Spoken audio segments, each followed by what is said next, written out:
sit down. We're about to start. And please get a bit more quiet so you can hear me. Thank you very much.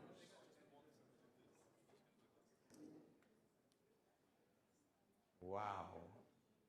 These are lots of people which we would not have imagined 2 months ago. When Ellen asked me...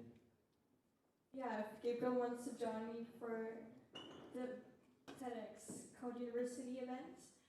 And yeah, my name is Ellen, and when I was 12 years old, Corona hit, and I went into, or like all of us went to lockdown, and I couldn't go to school, and I extensively started watching YouTube videos and discovered TEDx, and I don't know, but I realized I really want to have my own TEDx event organized. And then I researched how can I do my own TEDx event, and then I read through all of these guidelines, and they said, okay, you need to be over 18 to do a TEDx event. And I was like, okay, then I need to wait. And yeah, so with 18, when I turned 18, I came to Code, and then I was like, okay, now I could organize a TEDx event, and I asked Gabriel, do you want to join? Do you want to help me for the event? And I said yes. Yeah, I was very amazed because I have a similar backstory. Like not having projects in school, I was at home listening to podcasts, and TED was very inspiring to me as well. And then joining Code, we had so many opportunities to do projects ourselves and to have people around, like Ellen, who would just simply ask a weird but amazing question. So we sat down, we thought, okay, what do we need? And we asked for the license, and we found people who helped us, and we found people who would come and listen, and we found people who would speak. Which we are really grateful for, because this is actually just a dream of ours. Thank you.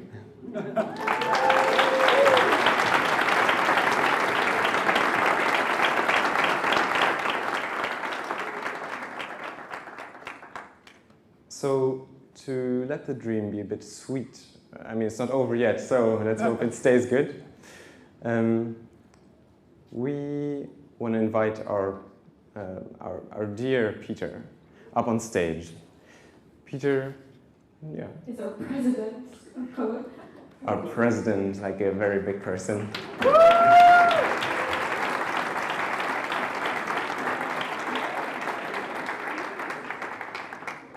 And while Peter is high up in our hierarchy, he helped me get table soccer balls next to his big, important other jobs. And now I think it's best if you introduce yourself and also Code, who really helped us with organizing this event and making it possible.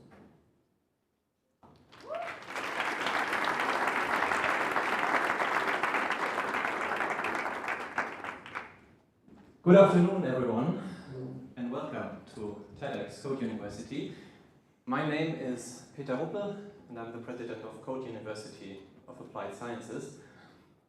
And I have to say, standing here today on this beautiful red dot, this red carpet, I'm truly moved. This entire event, it feels amazing also for a very personal reason, because before I decided to join Code University of Applied Sciences almost 7 years ago, I listened to a TEDx talk by one of the co-founders of the university, and I'm very, very happy that Manuel is also back here on stage tonight, former president and co-founder of Code, to also speak again here.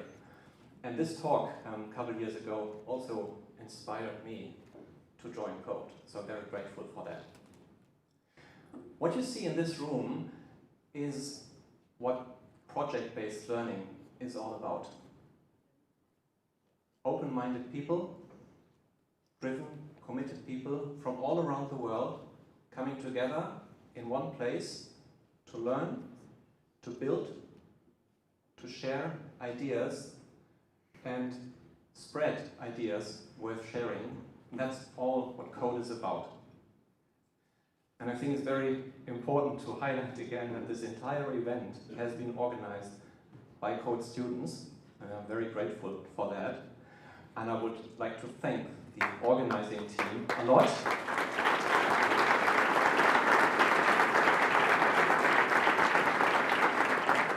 And in particular, I would like to thank Ellen, Gabriel, Emmanuel, with the red hat over there.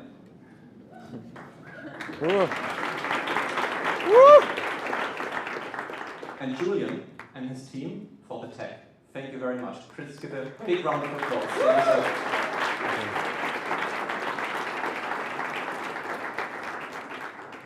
Now, I was told that for today's event we have received hundreds of registrations more than we could admit to the event, which is amazing. That's great. And a fun fact, I'm also still on the waiting list, so I'm still waiting for my approval. With that, I would like to hand it back to Ellen and Gabriel to introduce the first speaker. And I wish you a beautiful and inspiring day. Enjoy TEDx Quoos University. Thank you. There's one more thing we want to do. We want to make a selfie with you and you, Peter. So, sorry for this awkward moment.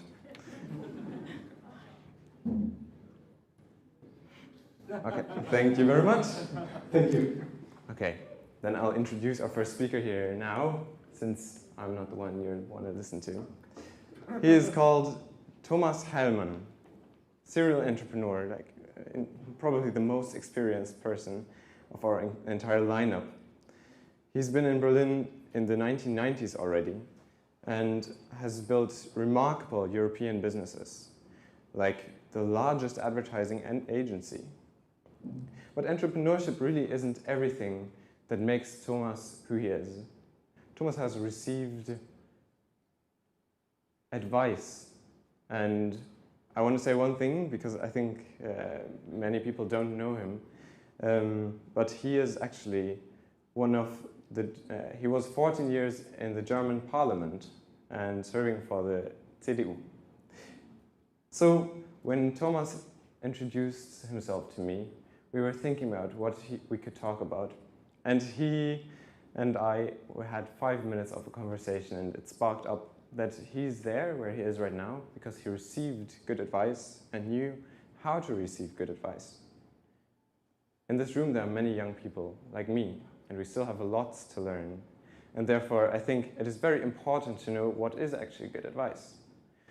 So please welcome Thomas, and he'll talk about how to receive and also question advice. Thank you.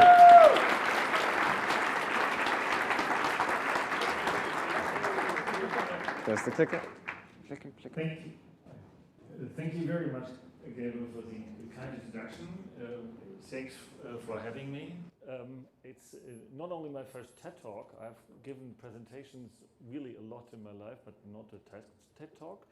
And more important, I've never spoken about advice.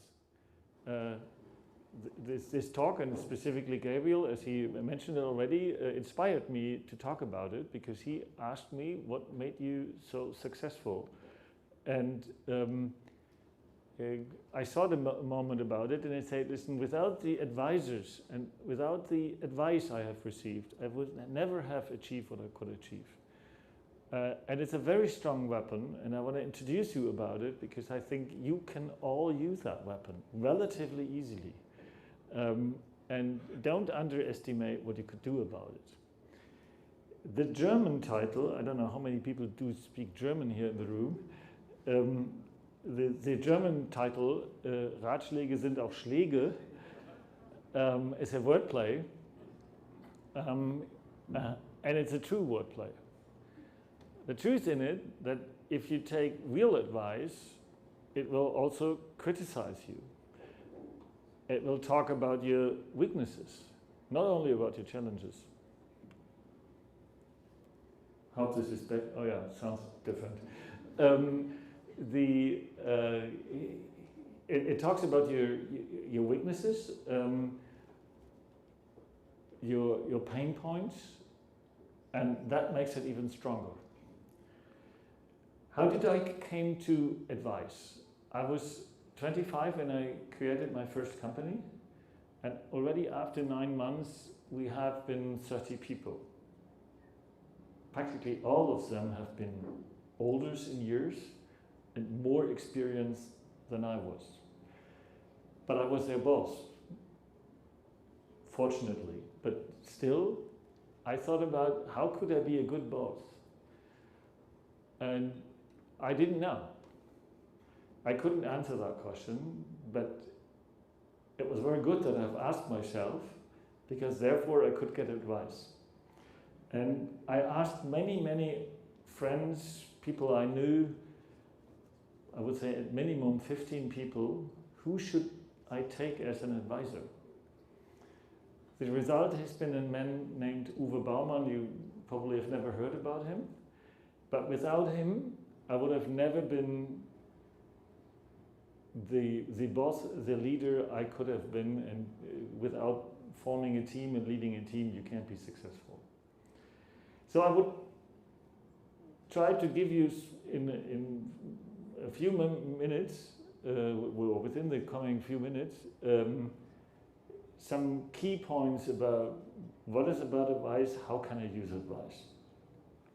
And number one is mistakes or failures are wonderful sources of advice. And what you should do is, if you haven't achieved what you would like to achieve, then take it as a chess game. Think about what kind of moves have you done to be there where you have been. And analyze those moves. And you will also find out that usually some of your moves have been not as bad as you think. Not everything has been bad. But there are some mistakes in it. And if you analyze them, then you learn, and you learn never better than from your failures and mistakes. So take every mistake as a challenge.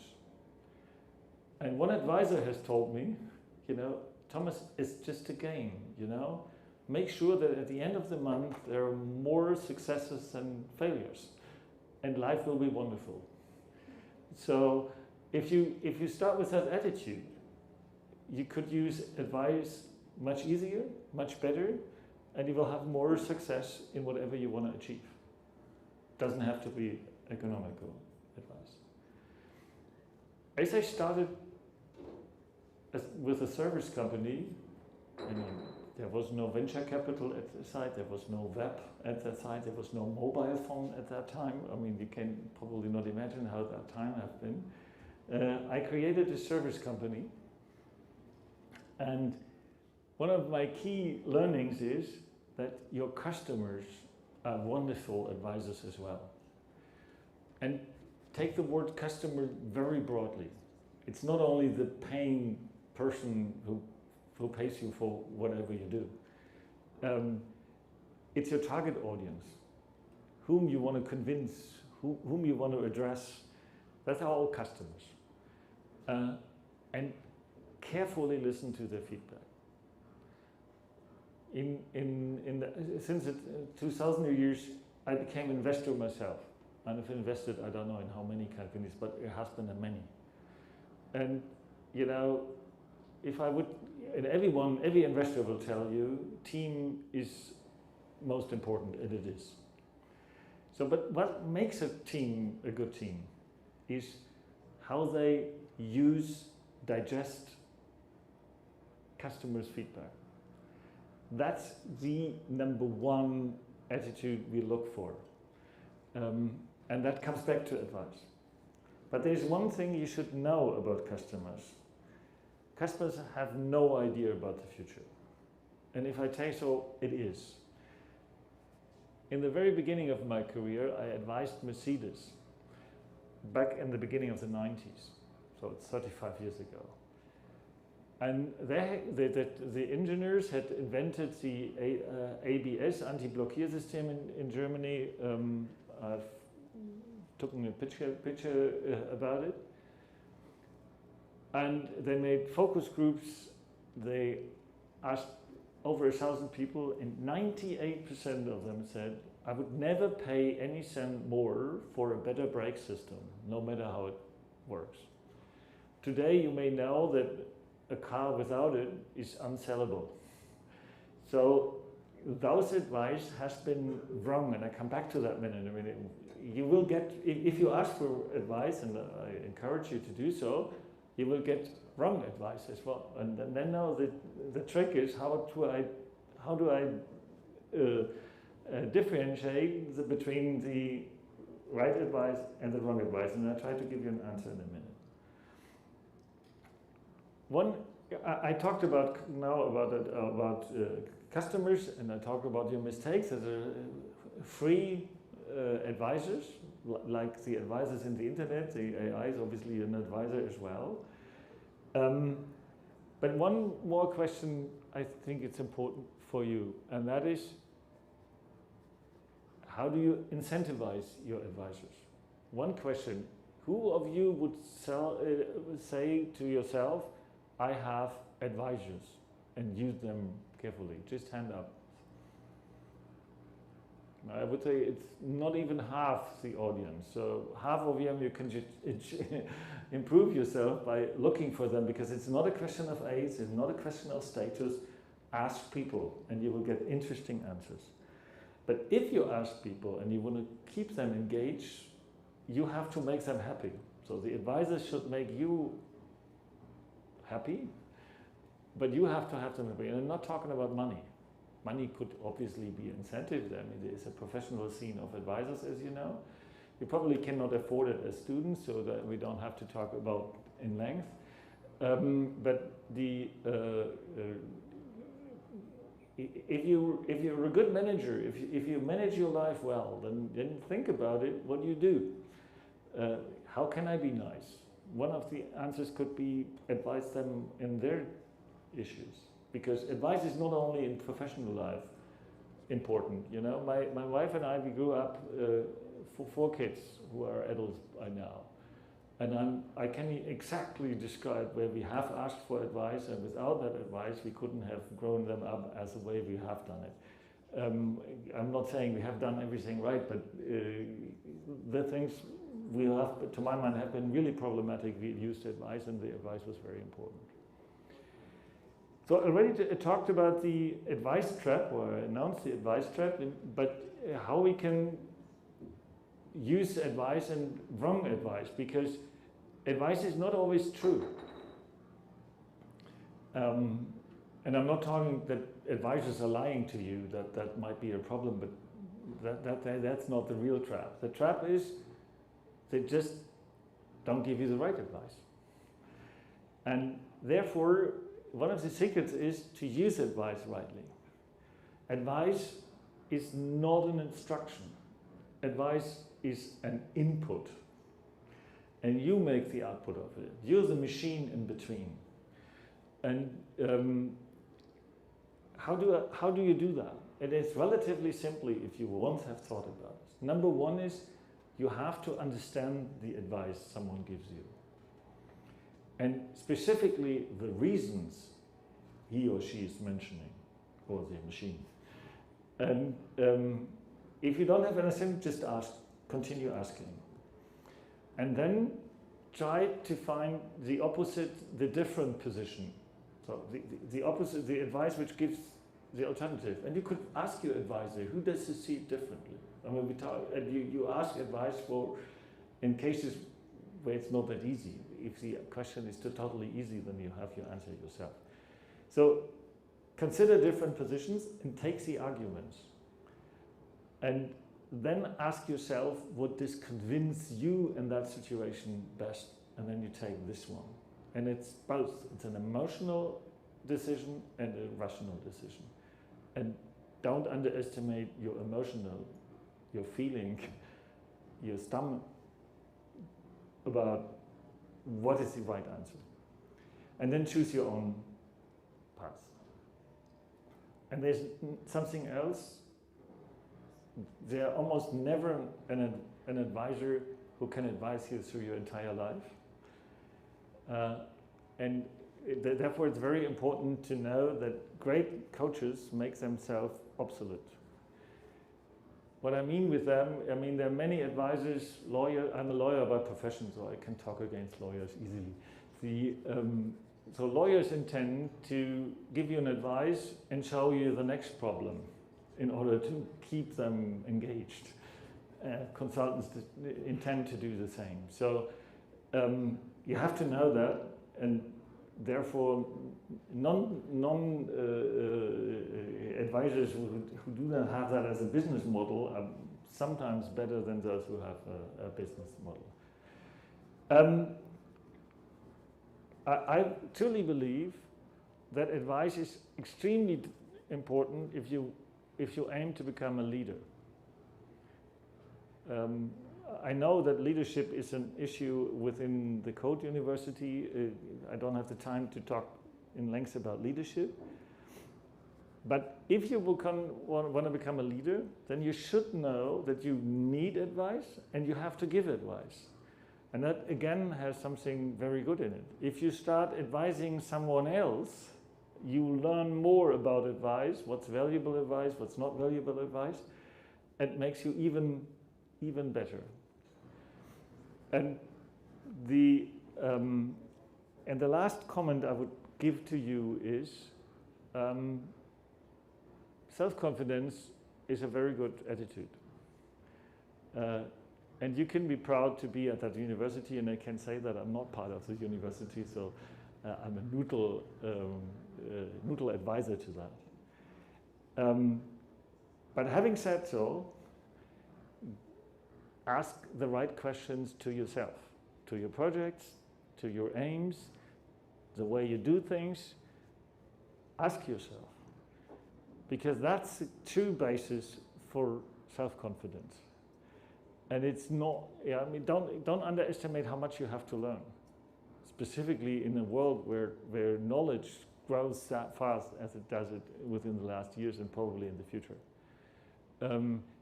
So as long as you know what you don't know, you're absolutely on the right way of receiving the right advice, and this advice will be very helpful. Therefore, I would like to conclude in saying the best advice starts with your honest question about yourself, about your project, about you. And I hope the last 14 minutes precisely have helped you to have the courage, for those who haven't used advice yet, to start using advice just tonight. Thank you very much.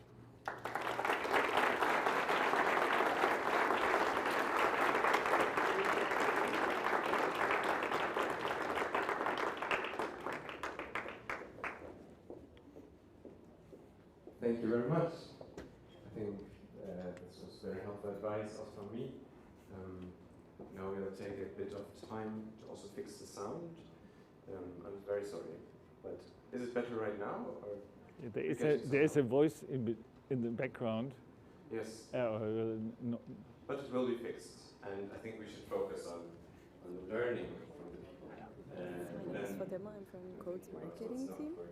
You are? I'm from Quoos marketing team. Yeah. And I was wondering if you would like to do like a 10-minute interview with us really quickly. I can do so, yeah. I can. Yeah? And my professor also. In management positions, has been in major corporations and led and consulted a lot in her life. And now she's our professor. She's teaching us, of course, how to run businesses, but also something else, because she's teaching us how to run these businesses sustainably. During her time, she faced some issues in management, and this is a very personal story.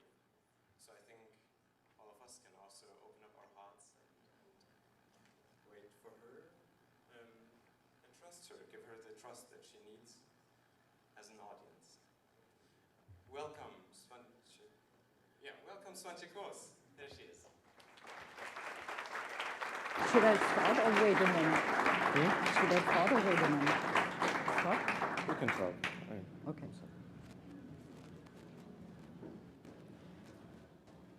More than 20 years ago, I led a meeting in a fancy conference room.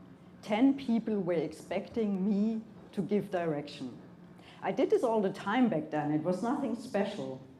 But this particular day was very different. I couldn't concentrate. I couldn't remember anything that the others said. I felt tired, exhausted, numb. Something was completely wrong. Afterward, a colleague came up to mine and said, "Hey, Swantje, what's going on with you? You seem to be totally confused."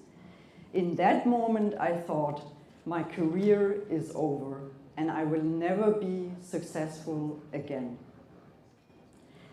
I didn't know yet that I was in the middle of a burnout.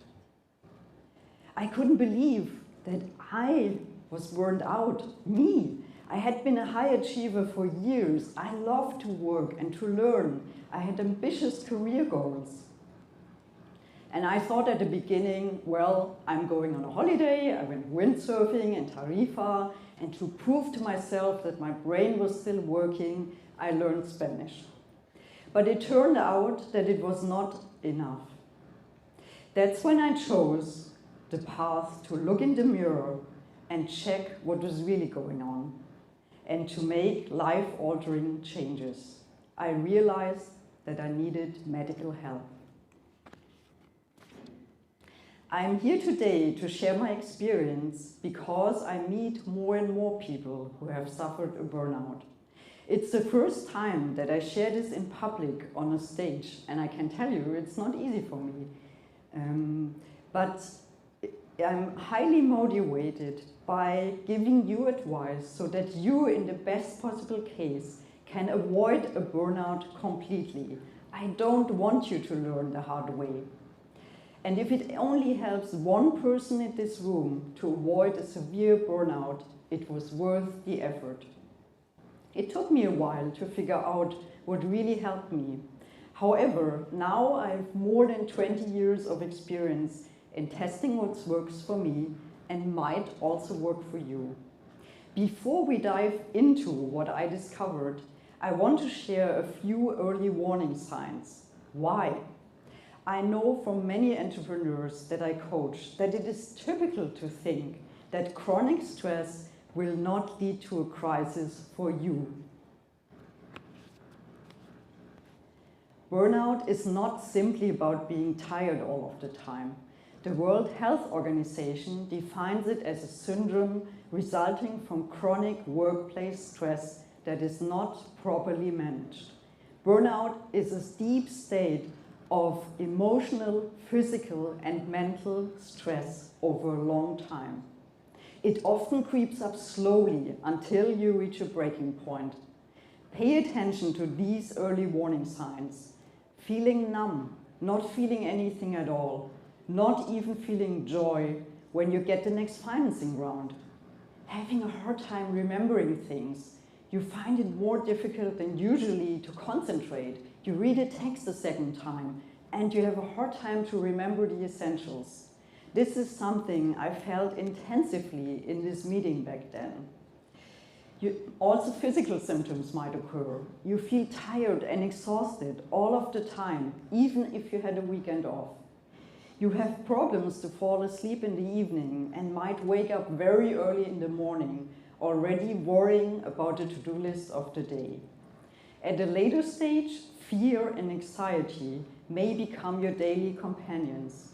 For example, you think for a long time over minor decisions out of fear to make a mistake. Why are entrepreneurs especially at risk? The Startup Snapshots report, The Untold Toll, concluded a survey with more than 400 startup founders across the globe in 2023 and found out that 36% had experienced burnout. 71% did not seek professional help, and 81% did not even dare to share about the stress they experienced. And this is exactly what I also did back then. I didn't tell anybody in my business environment what was really going on with me. You are, after all, the super achieving entrepreneur, and you shouldn't be burned out. that doesn't fit with the image that you have of yourself, right? I get it because I've been there myself. I've been coaching founders for the last 5 years, and the founders and also experienced entrepreneurs from my network who have suffered a burnout all agree on one thing. I should have gotten professional help earlier. I experienced all of these symptoms, and I did not know where to seek help. Back then, there was very little information online, and in my despair, I contacted a researcher who had crafted a first online questionnaire about burnout, and she recommended me to go to a clinic and ask for help. There's one thing that it's really tough for me to talk about, but it's still important to say. Whether you are at the beginning of developing a burnout, having stress symptoms, or have thoughts about not wanting to live anymore, seek help today. I'm glad that I had this wake-up call. It has changed me, and I had a good life during the last 20 years. I'm proud that I got help for myself. And now I'm trying to help others to create a burnout shield. I hope that you find inspiration in this talk. Let me share with you what I tested and summarized in the Prosper Now method.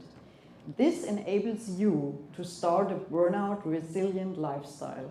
Let's start with the 3 essentials. Everybody talks about them, and yes, I will also talk about them because they are just important. Number 1, healthy eating.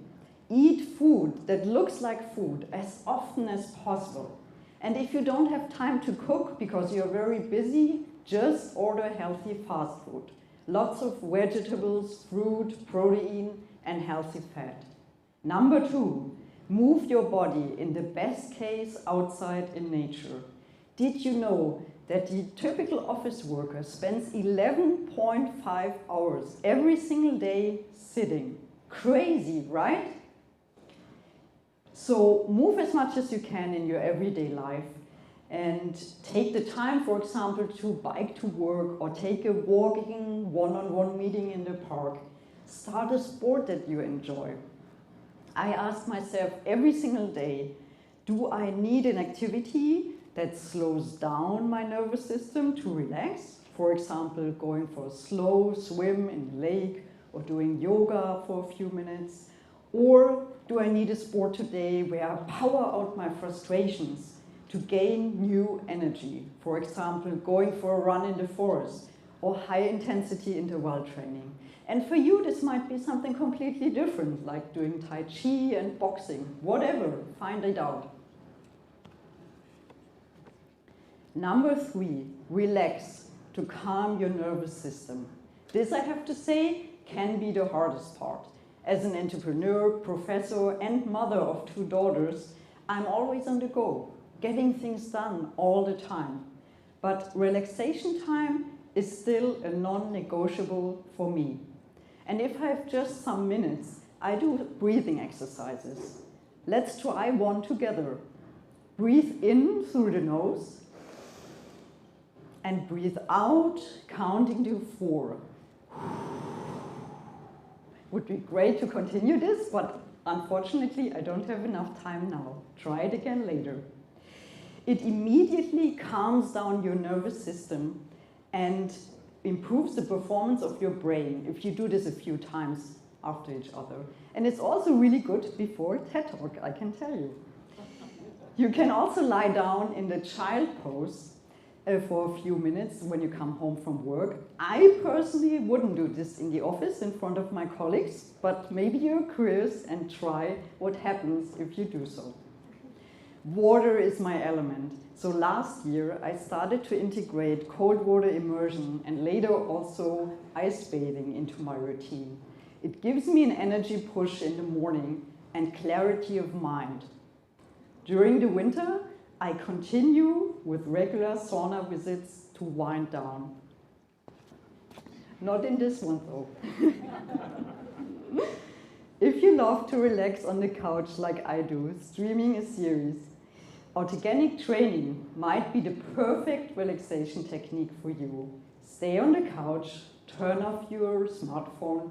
You don't need to do anything. Just listen to one autogenic training audio recording that you find online. I've practiced this relaxation technique since I listened to it on a CD, so really a long time ago. And it works every single time. And you bet I also did this morning. These are the 3 essentials you might already have heard about.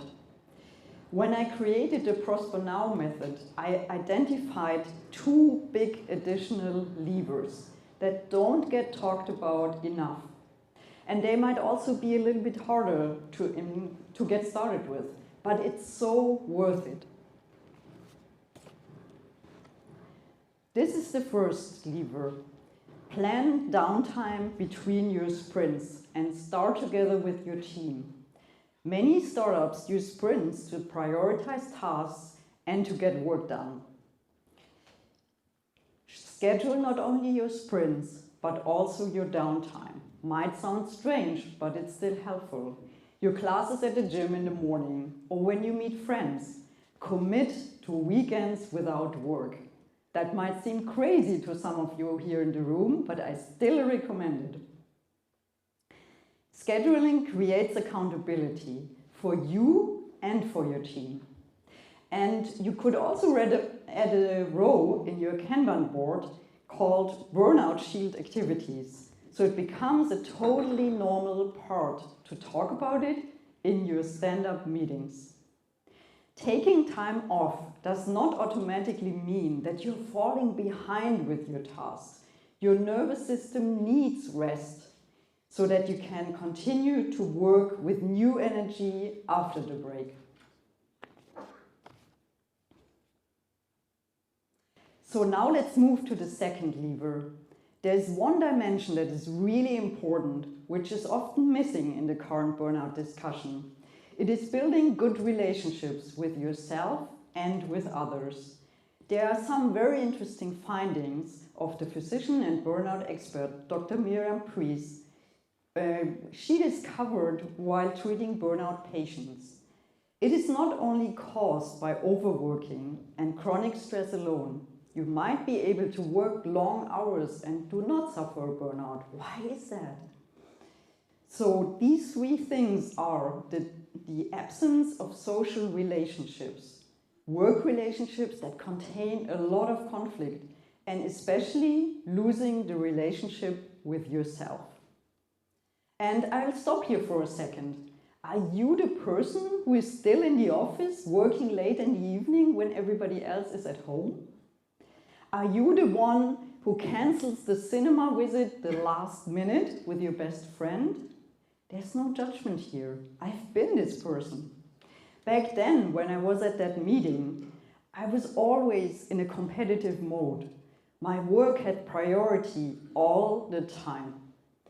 But I don't want to just leave you with a mirror where you might be right now. I want to leave you with a way out. The easiest thing and the obvious recommendation continues to spend time with your friends and family and share with them what's going on in your life. Learn to manage conflicts in your team. Take the difficult conversations with your colleagues, your co-founder, and also with your investors. Plus, I selected 2 reflection questions for you that are extremely helpful to re-establish the connection to yourself. When I coach entrepreneurs, I always ask both.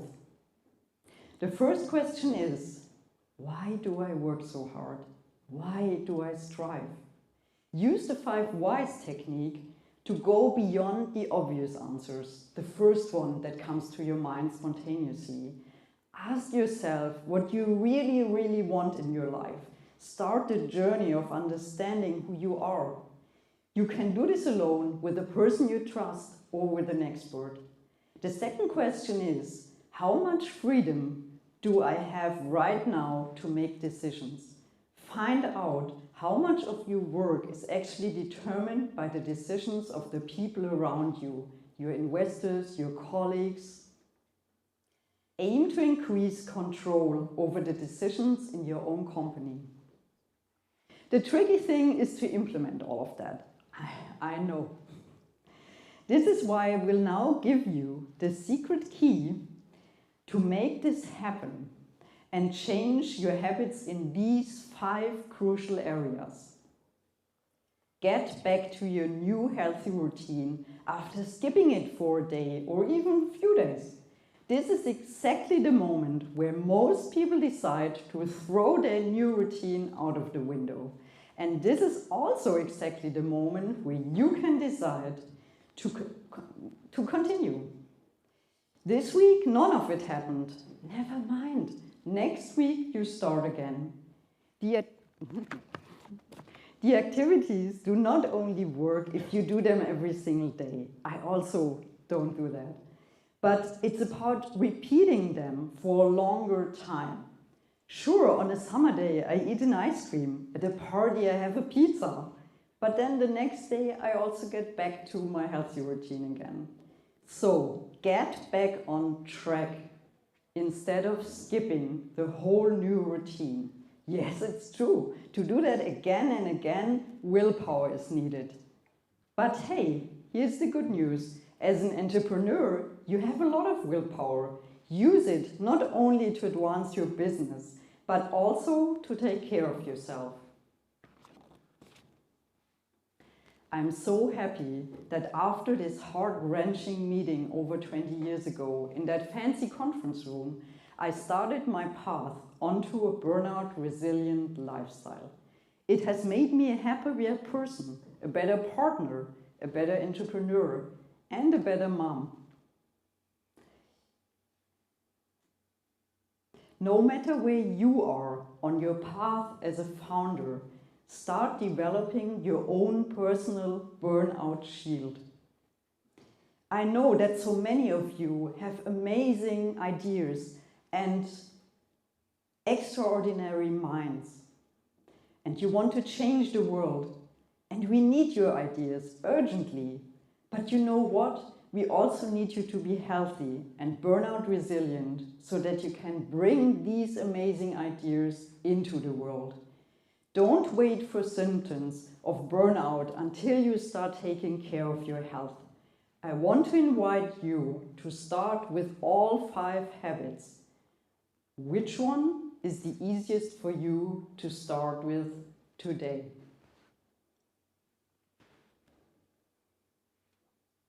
And as I know that there are many people in the room who are curious people and want to learn, I also have a QR code here on the next slide where you can find out more about this topic.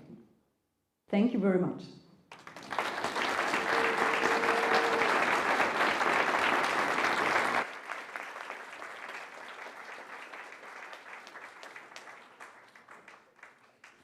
Thank you very much.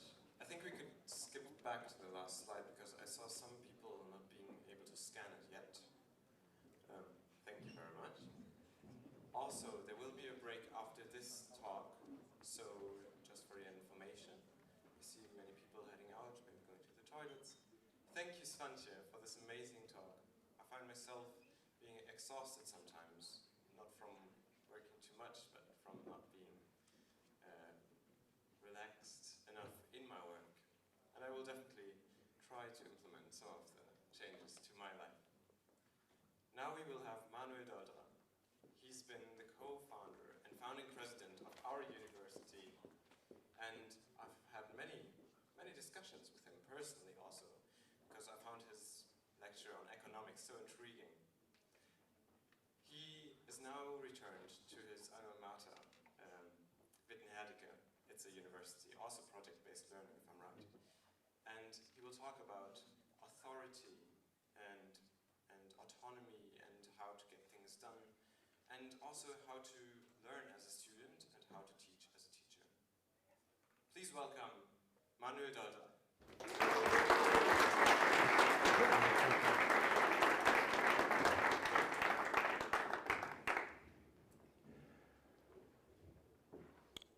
took some time to reflect and look back, and I realized I've been in education for almost 20 years now. And there's something that I find strange, that I've observed over the time. We are trying to train students, to educate students for a future that we cannot describe. And we still train them by creating curricula and content that people have developed that also don't know what the future will look like or can describe it. There's a saying for that: prediction is very difficult, especially about the future. It's been attributed to Niels Bohr, Albert Einstein, you can choose it, probably also to Nostradamus at some point, which also shows that we're not really good at figuring out the past either.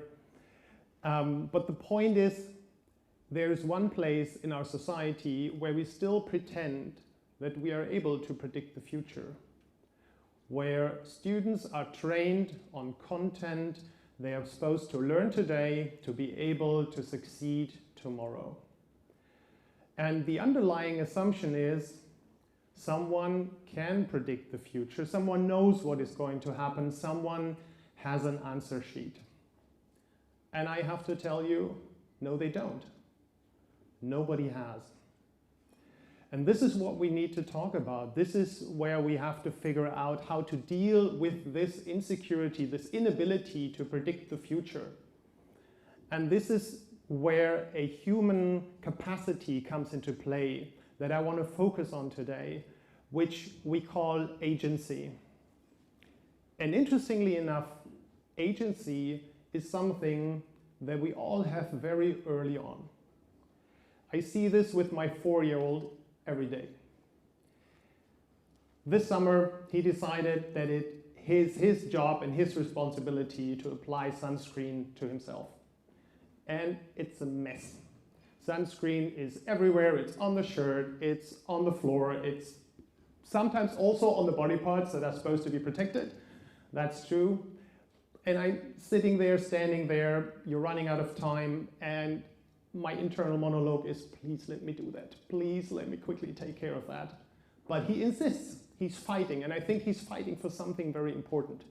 He's fighting for the experience to make a difference, to be in charge, to act and see the world react to yourself. And I think this is something that we can see with all kids. It's a very important thing that young people grow into, and what psychologists call self-efficacy, the experience of self-efficacy. What I do makes a difference, and I feel like in charge. I am acting.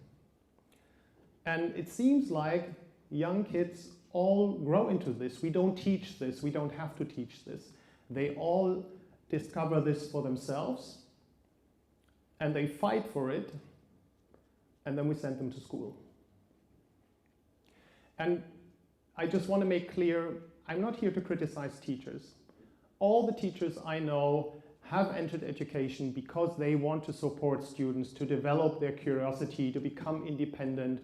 All professors want students to learn how to think for themselves.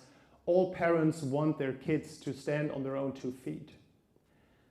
But we've built a system, an architecture, that is focused on letting people train on standardized assignments where you apply a certain method and you produce a predictable outcome. Every time a student enters a room, there is already decided what they're supposed to learn, how much time they have for it, and what a good result looks like. And that is the most important information we give to them. Hey, there is a right answer, and your job is to find it, to discover it. And so we train students over 12 and 13 years to look for the invisible answer sheet, to figure out, to discover what the right answers are. And students get incredibly good at that. They scan every situation they're in quickly, looking for clues, figuring out what is expected of me, what is going to be on the test, what do I need to learn to succeed. So This is what we spend 12 or even 13 years on training students in that capacity. And there were always educators criticizing that, saying, hey, wouldn't it be better if we would focus more on students developing curiosity, creativity, agency? But to be honest, there was no economic pressure because you were still able to succeed with this mindset. Mass education has been growing up in societies that relied on scalability, reliability, and standardization. So if you were good at taking a body of knowledge, learning all that, becoming reliable in producing certain outcomes, you could find a good job in a large corporation, take over specific jobs, produce reliable outcomes, and have a good living. So we had these discussions about wouldn't it be better and shouldn't we change education. We created working groups, we started a pilot, we wrote a report about this pilot, we discussed the report about the pilot in the working group, and we thought we had time. But it turns out we don't. Because now comes AI and changes the whole game. Because it turns out what AI is particularly good at is taking a specific assignment, having certain criteria, and producing a reliable outcome. So exactly what we've been training students to be good at is something that machines are also good at. They've failed in their tasks, but they're becoming increasingly better, sometimes astonishingly well, how they do these tasks. And the frontier moves every month. Every few months there's a new model, there are new capabilities, and now we're not only talking about AI being able to solve problems and produce theoretical outcomes, but also to act on them, to execute.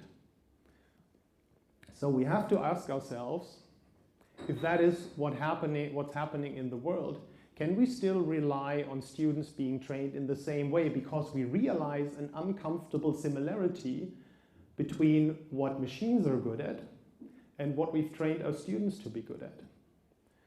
And we realize that even execution is not the bottleneck.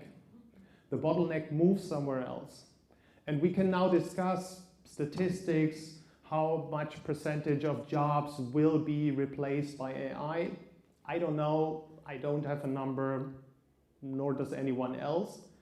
And I don't think the number is important. What's important is the direction. If there's a clear assignment, clear criteria for success, this is where machines are good and where they're getting reliably better. So we have to focus on something else, because at the same time we realize, while even execution is available, judgment and responsibility aren't. So the fundamental question that we have to ask ourselves is, how do we shift our way of teaching and learning away from training students to be good at executing tasks, to be good at producing reliable outcomes, into something that fosters agency, that fosters responsibility and judgment. And seeing how we get under pressure with AI and how everything changes, and that we don't have another generation of training students the old way while we're trying to figure out the new way, that is basically why we founded Code in the first place. Because we saw that it needed a different place to be. And I was standing on a TEDx stage in Heidelberg 9 years ago, talking about everyone imagining how a curiosity-driven learning concept could look like. And we already had our first students here at Code, and we've tried to figure things out together, because to be honest, we didn't really know whether we would be succeeding or not. But we were confident that we had the right approach, and our students definitely showed us that we were on the right path. At the same time, I still remember first students arriving at Code and being almost a bit frightened about the fact that we told them, no, we don't have an answer sheet for you. Here's a blank page. Start writing something. Because if you've been trained for 12 or 13 years to discover the hidden answer sheet and then fulfill other people's expectations, it can almost feel like abandonment if someone then tells you, no, there is no answer sheet.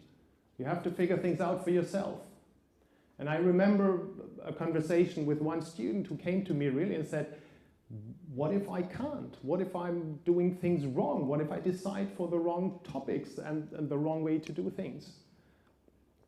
And I was really excited to see the student graduate a few years later after several projects. Some of them had failed, some of them were successful, being full of confidence about their own ability to make good decisions and to take on responsibility. And exactly that way, that shift in mindset, to say, I am responsible, I am in charge, and I accept this responsibility.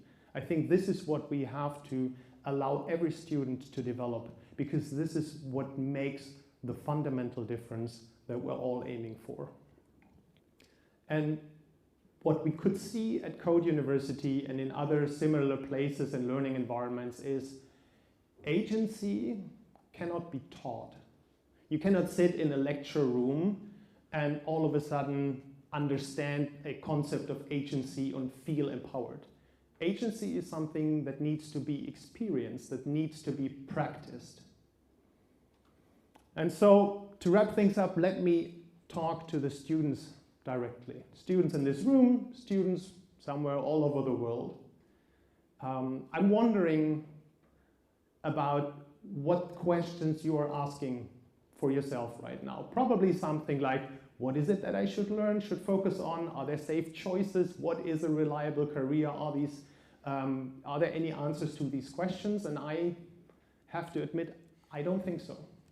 I don't think there are answers out there. And again, that might be frightening, but on the other hand, it can also be an opportunity. Because if I can tell you, there is no map, it's not that you don't have it, there just isn't one. You could also see this as an invitation to help draw the map, to help shape the future that we are all going to live in. And this requires confidence. This requires this idea of self-efficacy, that you have what it takes to shape the future. And this requires for you to make the decision that you are in charge. You take responsibility. So let me end with an invitation to an experiment. If you have been or are currently in a situation where you feel like you are waiting for more information, more clarity, waiting for someone else to decide or to instruct you, don't. Do not ask what others are expecting of you. Ask yourself, what is it I want to do? What is it that I think I should do? And then act on it. And see what happens and own the results. Having these kinds of experiences is the only way of practicing agency. And you can, of course, ask for advice. Ask anyone, your professors, your parents, your friends, but don't ask for instructions. And don't think that they have the answers. They don't. So in the end, you have to make a choice. You have to figure it out what it means to you, make the first step, and then own the result and choose the direction. So this is what I have. There is no answer sheet. You have to be in charge and figure things out for yourself. We can all do this together, help and support each other. And the fact that the answer sheet isn't there should be empowering, because that means you can help draw the map, you can help design this future. And coming back to the first quote about the future being hard to predict, there's a great response from Alan Kay, a computer pioneer that basically made all the computers possible that we now have in our pockets, on our desks. And he said the best way to predict the future is to invent it. And this is what I would like to leave you with. Take charge, act on it, and own the results. Good luck.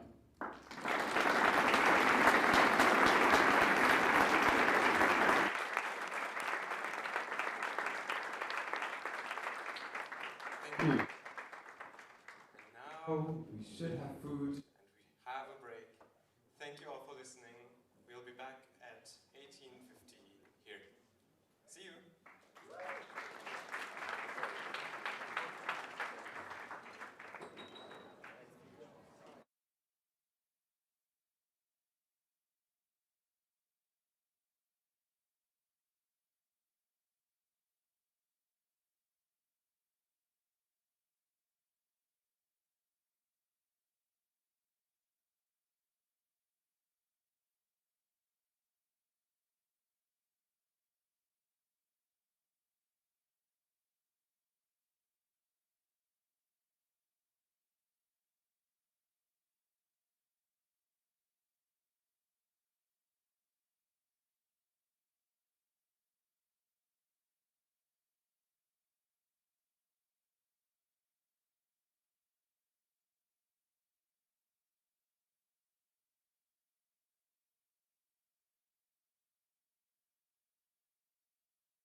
I hope you all had a great break. I have one announcement to make because yesterday I just started talking to TJ, and TJ is managing clubs, and she helped us to get an after party. Yay! Thanks, TJ. Thank you, TJ. In about blank, when we have a 50% discount, and you can skip the line if you have the ticket, and it's on Huma. So if you're interested for partying for a techno party tonight, then check out on Huma. Thank you, TJ, for making this happen. I hope the break wasn't too long and you got something to eat. Because our next speaker will be Sona, and when I read her application, I really related to what she said, because I grew up in a small village in Saxony, and you'd think when you live in like a very small place where you don't really have like a lot of inspirational people around you, that your way of life is already programmed in some way. But then you kind of, through, for example, like the internet and watching TED videos, you get inspired by people who are much kind of greater than you, and I feel like kind of changing your own pathway to make something happen that you didn't expect it in your own life. I think it's so awesome if people can do that, and thank you, Sona, and I'm really excited for your speech.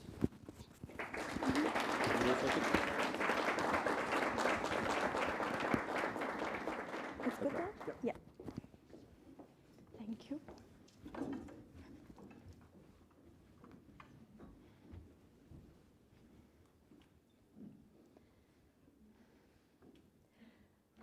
During my first semester in Berlin, I sat down on the floor of a university corridor and cried because I couldn't find my classroom. I had already been there twice with other people, but that day I was alone and I was circling the same round building for half an hour. In my defense, many students get lost there. So the class had already started, no one was answering my messages, and this small failure landed on top of everything else, like managing finances, university program I couldn't quite understand, and the suspicion that I had chosen life I could not manage. Then a practical voice appeared in my head. Sona, you cried. Now wipe your tears, look for the signs, and find that classroom. You came here to build a life, and you can begin with this. I found that classroom. 30 minutes late, I walked in, and guess what? Nobody cared. In that corridor, the thought that no one was coming to save me stopped sounding like an abandonment, and it started sounding like responsibility. If no one was coming to organize this life for me, I would have to learn how. Long before we direct our own lives, we inherit a script. Our first environment gives us language, safety, belonging, but it also tells us which ambitions are realistic, what success looks like, and which choices would disappoint people we love. These scripts are rarely written by villains. They're written through love, sometimes fear, tradition, and the familiar sentence, "This is how we do things." I grew up in Armenia, where certain expectations came attached, especially for women. Then I started my career, and it was still in the world that knew me. Then I moved to Germany, where nobody did, and my history was no longer doing the introducing. But I don't want to romanticize being a stranger. Being known is not a problem. Being known actually is one of the greatest forms of belonging. But the problem starts when being known starts being predetermined. So people who know you use your past to dictate who you are allowed to become. Yeah, so, sorry, I'm getting really emotional. I need this moment. Yeah, so they dictate who we are allowed to become. And in Berlin, I had room to experiment, and I came to a beautifully simple conclusion. Change the country and you change the person. Then I started talking to people and they ruined my theory in the best possible way. In fact, I talked to around 30 people with very different relationships with place. Some of them admitted that moving countries changed them. One friend who lived in 5 countries mentioned that actually moving didn't change him, and those were mostly simple, small experiences that started even before he left. Another friend who has never left his hometown mentioned that yesterday and today feel identical, but across 5 years, I'm a different person. So geography was not the only engine, distance was. After living this experience, noticing those patterns in my conversations and reading the research, I came to realize that distance isn't always measured in kilometers. It often comes in 3 layers, and I call them 3 distances from the script. The first one I call the intellectual script. Is when you step outside the inherited script before even packing your suitcase.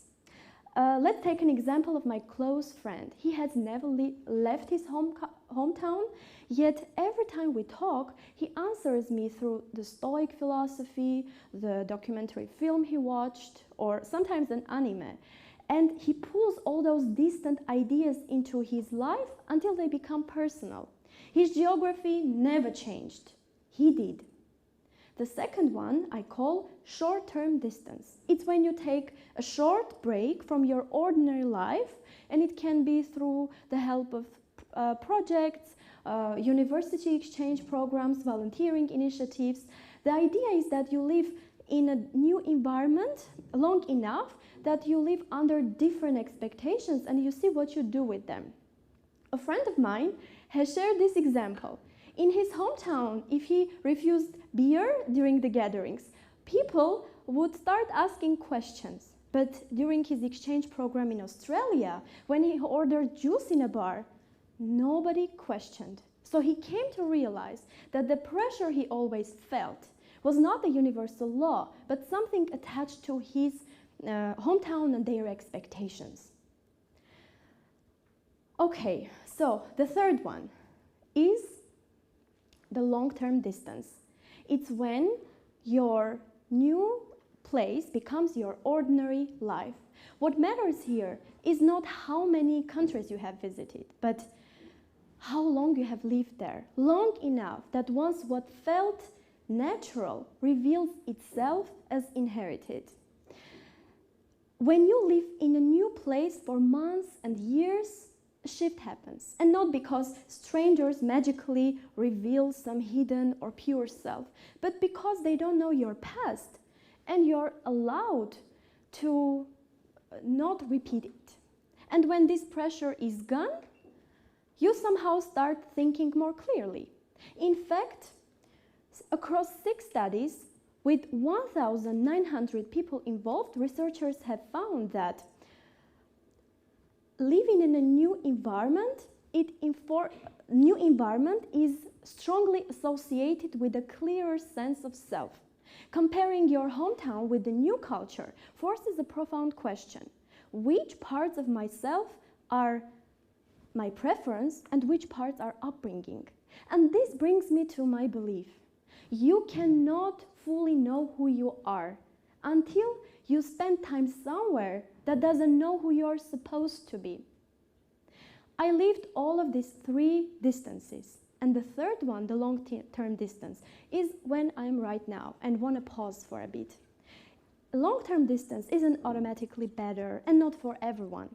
Our first environment is more than a script. For most of us, it's a support system, love, family. Actually, one of my interviewers, one woman mentioned that migration made her smaller rather than freer, and feeling lonely isolated her, and returning home was her conscious choice, not a failure. The hard truth is that freedom and lostness arrive together at the exact same time, and that's what happened to me on that corridor floor. I was free, and that is why I was lost.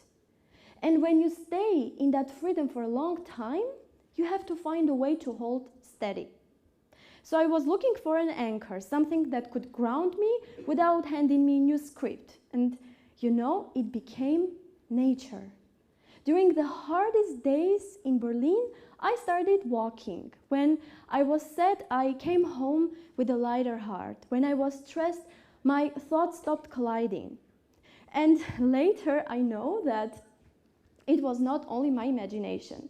Actually, research found that a 90-minute walk in nature quiets rumination. This is the habit of repeating these negative thoughts, worries, without any resolution. And when you end this loop of worrying, you open a new room for what researchers call felt authenticity, the sense that your actions come actually who you are and not who you are supposed to be.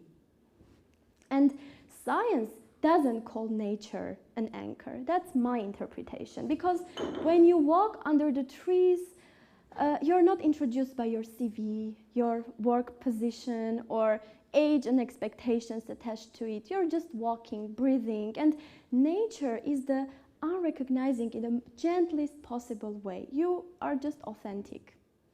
Now, perhaps part of your life has begun to feel somehow stuck. Maybe career that once made sense, family role that you keep performing, or a definition of success you inherited. I think most of us at some parts of our life have this moment when we realize we have done everything exactly right and our life we built looks perfectly successful on paper, yet somehow deep down we feel stuck. If that resonates with you, I invite you to start just by creating a small space to figure things out. This space can start just by a book that can give language to your doubts, or a room where nobody knows you. And if every room brings you back to the same old role, you may want to start with a deeper change of the environment. The goal here is not to remain unrecognized forever, because we need people who love us, who know us, and remember where we come from. The goal here is to create enough space between being known and being predetermined so that finally we can consciously participate in who we are becoming. In that corridor, I thought I was crying because I couldn't find that classroom. Now, when I look back, I was grieving the loss of a map. The life I had inherited could no longer tell me how to navigate the life I had chosen. I didn't meet a finished or fearless version of myself. I met a frightened woman who could speak with herself with care, stand up, and keep looking. Maybe finding ourselves is not about discovering some hidden secret deep inside us. Maybe it's simpler, and maybe your true self is just the person who appears through your choices when that old script is finally gone. You cannot know who you are until, at least for a while, you are somewhere that doesn't know who you are supposed to be. And if that freedom leaves you feeling lost, find an anchor that can steady you without holding you back. Sometimes, to be recognizable to ourselves, we first need the freedom of being unrecognized. Thank you.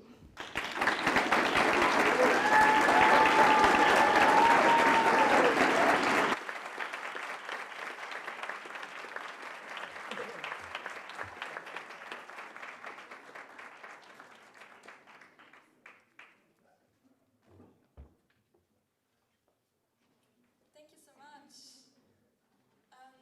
Okay, our next speaker, Benjamin. I remember the first time when I met Benjamin, it was at a Young Founders Network event, and he told me that he's reselling shoes, and I was, okay, he's one of that guys. But like later when he joined Code, I had more time to talk to him, and I realized that he's a really, really cool guy, and he has a really amazing story to tell, and I'm very excited. And I also loved when I was here during the general rehearsal. He did such a good job, and yeah, so he will do great. And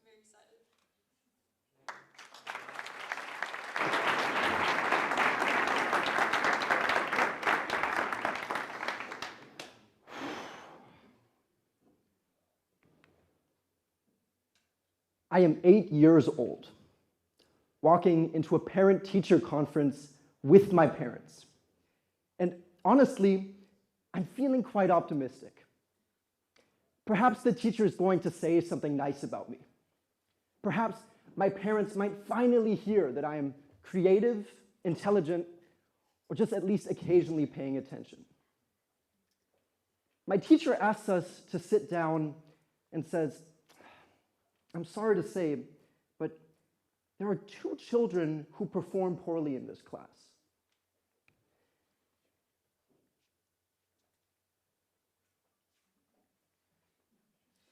She places this drawing on the table and says, "This is the work of a child who could do better, but does not want to.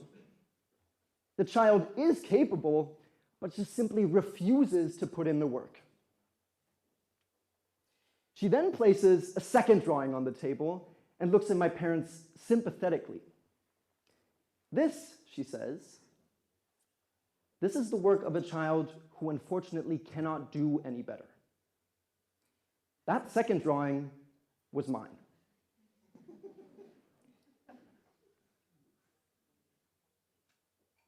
Now, don't get me wrong. That one moment didn't transform me into a loser for the rest of my childhood. I did not go home the next 10 years, close the curtains, and just listen to sad music. But it did hurt. And it wasn't the only time it hurt. There were more grades, more conversations, more teachers suggesting that I might need to repeat a grade. The words changed, but the message didn't. "Ben, perhaps this is simply as good as you can do." Before school, I imagined becoming an astronaut or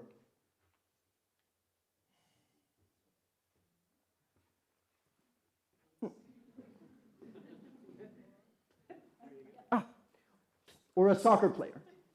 I imagined exploring the world and doing something extraordinary, even if I had absolutely no idea what that might be. Children are good at that. They do not begin by questioning whether their dreams are achievable or realistic. They begin by imagining.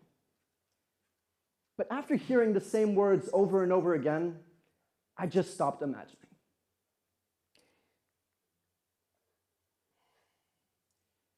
It was not like I believed that I was hopeless. That almost would have given me something dramatic to fight against.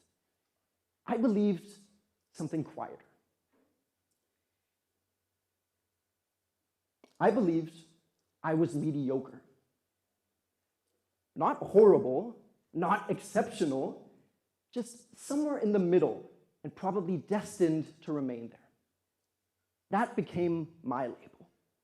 But more importantly, what was yours? Maybe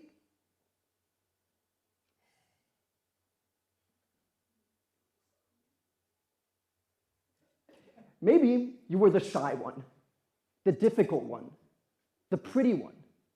Think of one label that was given to you. You see, labels, they do not have to be completely false to become dangerous. Maybe you really were shy. Maybe you really did fail the exam, and maybe my drawing in 2nd grade really was horrible. Labels become dangerous when a description of one moment becomes a prediction of your entire life. It begins when someone says, "You are like this." Then we begin saying, "Okay, I am like this." And eventually, because I am like this, these are the things I can do, and these are the things I cannot. And after hearing the same story about ourselves over and over again, we just stop questioning whether that story is actually true. But I think there may be a reason we become so attached to that familiar story. Economists and psychologists call it the sunk cost effect. Just picture this. You're sitting in a movie theater watching a horrible film that you have already paid for. That money is gone regardless, whether you stay or leave. But leaving feels like admitting that that money was wasted. We do this with projects, careers, relationships, and sometimes I think we do it with identity too. You see, the more we have invested, the harder it becomes to actually change direction.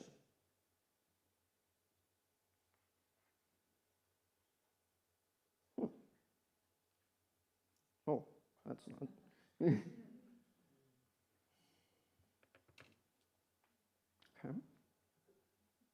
Okay, there we go. So, you may have seen this exercise before, right? Connect these 9 dots using 4 and only 4 straight continuous lines. I'll give you a minute to think about how you might want to construct this.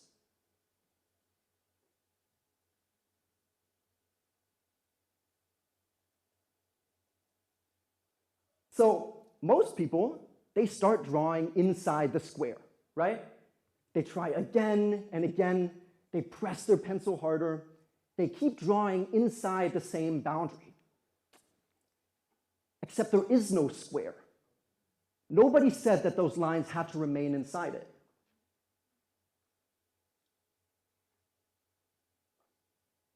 That is what labels can do to us. Nobody had officially forbidden me from becoming ambitious or creative. There was no written rule saying Benjamin Kapell must remain mediocre for the rest of his life. But I had accepted the label. I had drawn the box, and therefore started making my decisions inside that box. Now, I'm sorry to break it to you, but understanding that this box is imaginary, that's sadly not enough. At some point, you still have to draw the line. Now, the thing that drew my line outside was not an inspirational teacher, a perfectly crafted career plan, or a profound spiritual revelation. It was an ICE ticket from Berlin to Hamburg. I was 16, and my girlfriend lived in Hamburg. I wanted to see her every weekend. My mother paid for the first few journeys, and then one day she said, "Ben, if you want to keep traveling to Hamburg every weekend, you're gonna have to pay for it yourself." She was done financing my love life. Ouch. But, okay. So what did I do? Well, I took around 160 euros of my pocket money and started buying and reselling these limited sneakers, like Ellen said. Now, just out of curiosity here, who here is familiar with this business model, buying and reselling limited sneakers? Okay, actually a few. So, some of you might be asking, why sneakers? I mean, come on, man. I was 16. The limited releases, the streetwear culture, the quick cash, it all seemed so exciting. And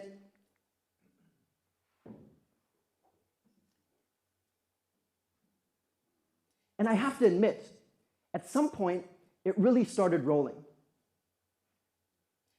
Now that I'm standing on this TEDx stage, I could tell you about my KPIs, my international growth strategy, and visionary 5-year plan. Except there were no KPIs. There were definitely no KPIs. There was no strategy. And there was definitely no 5-year plan. I was 16 and fucking in love. That was the business plan. And suddenly, the walking sleeping pill from school was researching prices for hours, negotiating with strangers, creating a logo, and selling internationally. And even when my account went negative, my reaction was not especially profound. It was, okay, game on. How do I fix this? Then I adjusted and tried again because I still needed to get to Hamburg. Sometimes I arrived at school with 10 bags of sneakers, looking like a very badly organized Foot Locker. I think my best friend over there can actually vouch for that. The same teachers who had watched me just sleepwalk through school began asking, Ben, what happened to you?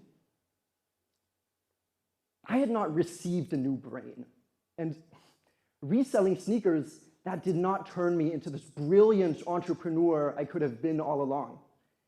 And I have to admit, those teachers, they weren't wrong about everything. It showed me something smaller and, in my opinion, much more useful. Ben is mediocre was not the whole story. Under the right circumstances, I could concentrate. I could take responsibility. I could make mistakes, adjust, and try again. And that one honest contradiction made me curious. If I had behaved differently in this situation, well, how might I behave somewhere else? Eventually, that curiosity took me much, much further than an ICE train from Berlin to Hamburg.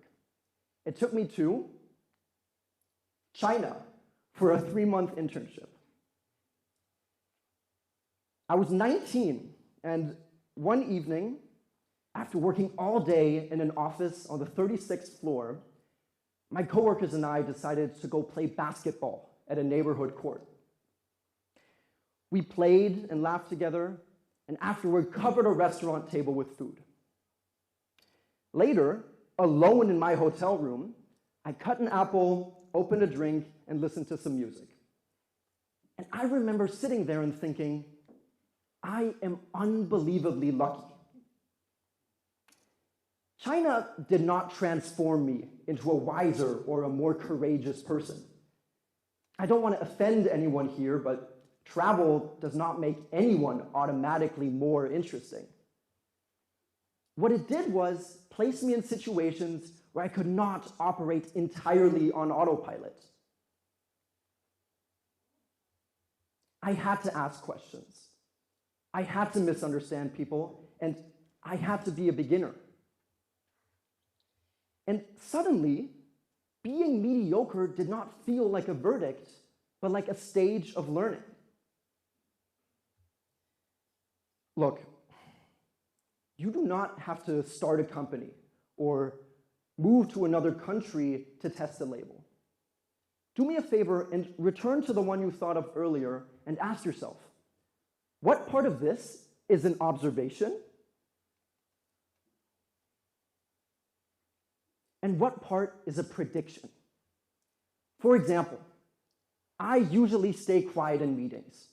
That's an observation. I am a shy person is a prediction and conclusion for every room you might enter. As you can tell, they are not the same thing.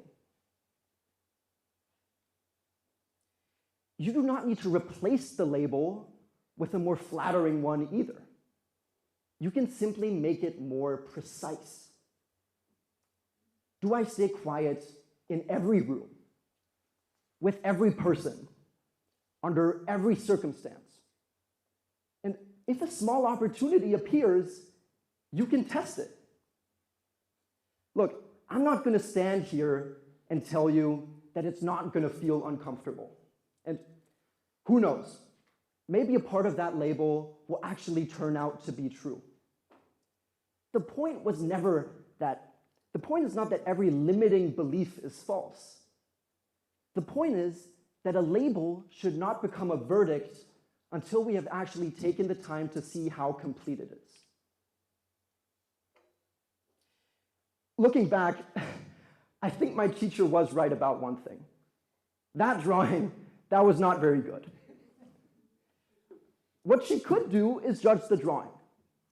But what she should not have done is predict the child's future from it. And this is not only about the labels we receive, it's also about the labels we give. Every one of us will describe another person. A child, a student, a colleague, a friend. And look, sometimes an honest judgment is necessary. That work was not good enough, that may be true.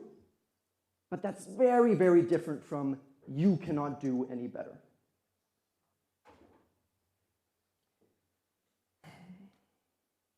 Labels, may describe a moment, but they should never pretend to predict a life. That next line to draw is yours. Thank you.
When we founded our edtech company 2 years ago, one of the first things I did was to meet up with a very good friend of mine. She's a passionate teacher, and I really wanted to understand how learning works, like what are the methods, what are the best practices, so we might get like a product out of this. And we talked about all of that, and at some point I asked her about her studies, and she said, 6 years, becoming a teacher is about staying 6 years in lecture halls, listening to lectures about why lectures don't work. And she's right in that. Lectures are one of the least effective way to teach anybody. Together with all the other one-size-fits-all solutions like online courses that don't adjust, or classrooms, or corporate training videos. And the reason why they're still one of the most popular teaching methods is that they're easy to produce, they're scalable to a certain degree, they're gradable, and to be honest, there's no pressure to change it. But now with AI, every one of us will have to learn faster and more efficiently just to keep up. To give you a number, 60% of us will need retraining by 2030, 60% of the workforce, and the skills we acquire over time will deteriorate much faster as ever before. But the good thing is, the very technology that introduces this pressure, like AI, LLMs, or generative AI in general, will also be able to accelerate our learning like never before. And when you think about it, like how you would do that, not just a little bit, so how can we use AI to learn faster, not just like a few years, but on a genius level that everybody could rush to the frontier of a new topic in a few months. You come up with very obvious ideas at the start. So, for example, an AI tutor that is inspired by our human tutoring experience, that is one of the most effective ways to learn. And you can also think of like different ways, like games or something like that. But the truth is, all of those different approaches are very dependent on the context you have about the learner. So basically, in Harvard, they tried to introduce like an AI tutor that worked perfectly by dividing a class of physics students in two parts. The one part was learning with the AI tutor, and the other one was basically was basically learning through a good active learning reading session. The AI tutor beat the other part 2 times in pretty much every 2 times faster in pretty much every topic. But you can also do that wrong. In Turkey, there was like a big experiment where they introduced AI tutors to high school students, and they found out that high school students are great at using AI in exercises before the exam. They are 20% faster, but as soon as the exam comes and the AI tutors took away, they fail miserably in comparison to their peers. So just like putting an AI tutor on every course will not get us to like a genius level of acceleration in learning. What the current field is working on or like pointing towards is something much more interesting, a learning environment tailor-made for you. It's basically a Socratic playground that allows you to learn a topic custom tailored for you basically in 2 phases. On the one side, a big problem when you create a course for somebody is to understand where they come from. Basically, learning or teaching is a search function. You need to find out where a person stands, and then you need to draw a path through concepts so they can get as fast as possible to where they want to be. And then on the other side, we need to personalize the content along the way, the material along the way, so it's very interesting for the reader, for the learner.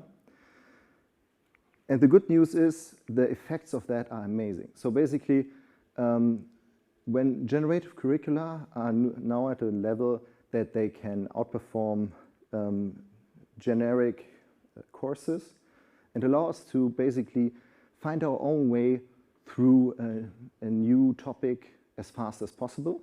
But also, and that was something that we tried out ourselves, even the small personalizations gets great results. So think about something like combining your favorite hobby with what you want to learn. It might remind you of like this 99 melons or like this memes in your school books, but the effects are extremely obvious. There was a great experiment by Google where they basically try to find out if when children are allowed to decide what hobby they want to combine with a topic, if they learn fast and remember more of it.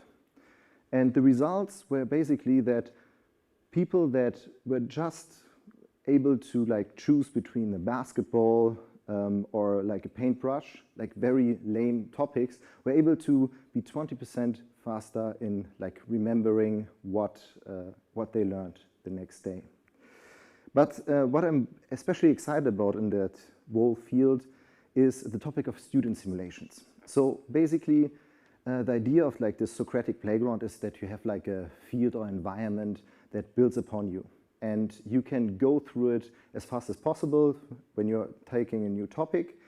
But a student simulation would allow us to basically try out all the new material on you before you learn something new. And sadly, it's not as easy as we all thought. We tried. It's not that you can't just like put an LMM on something and say it, hey, be this student. But you need to get like a lot of data of like different cohorts that are similar to what you try to achieve. But the great thing about this is that the amount of time we will all save to get to the new frontier of something we need to learn will allow us to bring our talents and creativity to the very frontier of every field. Thank you very much.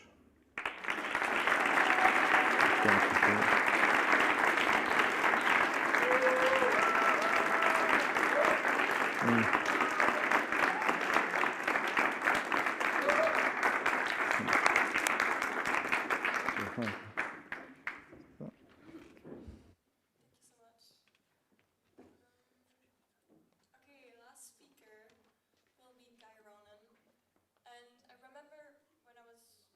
watching his, and then watching, when I was reading through his application, I was like, okay, no way he was able to do that.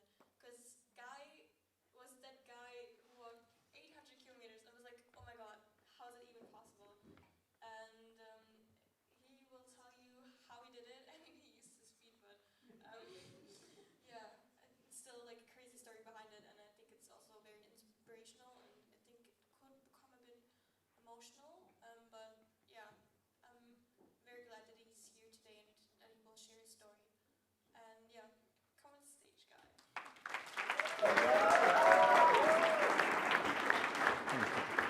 This is well.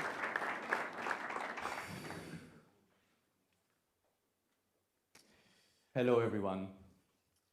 For this last talk, I would like to share with you a bit of a personal story.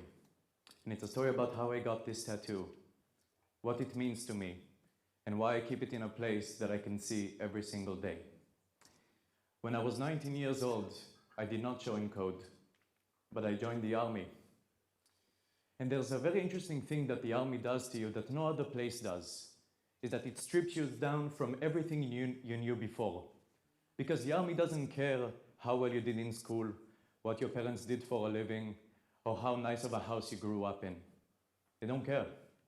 They cut off your hair, they take off your clothes, they take your identity. They put you in a uniform, and all of a sudden, the rich kid from the city and the poor kid from the village are exactly the same. And the only thing that matters is what's inside, your inner value.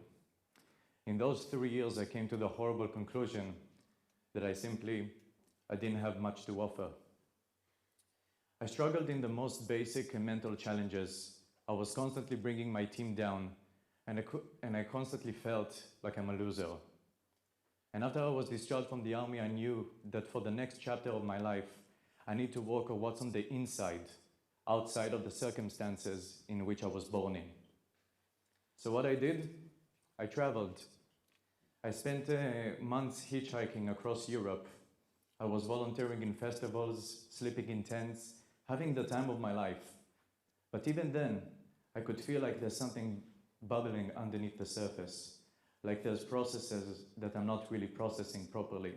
But I ignored it because I just wanted to have fun, until one night, I couldn't do it anymore.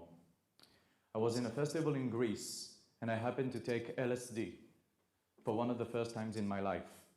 Now, this is not a drug talk, but there's something really interesting the psychedelics do to you, is that they raise everything that lies beneath in the subconscious and back to the conscious. I was just trying to get a ride from Greece back to Central Europe, and I couldn't. Just a small little thing. But I started spiraling because of it. I was saying to myself, I cannot even find a ride. What I'm gonna do? Where I'm gonna go? I don't even know what I wanna do. This is supposed to be the easy part. This is supposed to be the fun part. Before life becomes an adult, before the university, the thesis, the job, the mortgage, the wife and the kids, everyone is gonna depend on me in the future.